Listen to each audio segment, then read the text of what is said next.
ऐसा होता है लोगों के साथ कि मैंने जी कोई काम स्टार्ट किया, मैंने कोई कोर्स स्टार्ट किया, मैंने एक्सरसाइज स्टार्ट करी, पूरी मोटिवेशन के साथ स्टार्ट करी थी,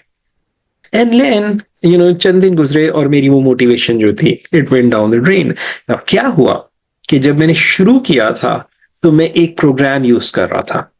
end of course people don't say that way, but if I am like translating कि अगर मैं एनएलपी के पर्सपेक्टिव से जब मैं किसी की बात सुनता हूँ, this is how I listen to it. So मैं एक प्रोग्राम यूज कर रहा था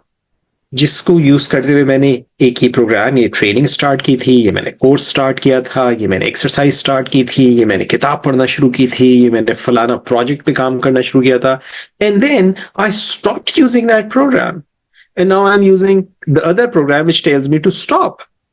okay, and since I am using the other program, so मेरा जो पिछला वाला प्रोग्राम था वो उस प्रोग्राम पे ये प्रोग्राम हावी आ गया, और ये प्रोग्राम हावी आने की वजह से I am not doing anything. Okay, so if I'm working with someone,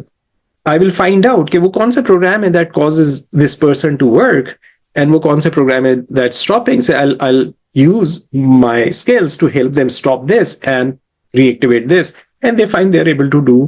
whatever they need to do. I hope this is making sense.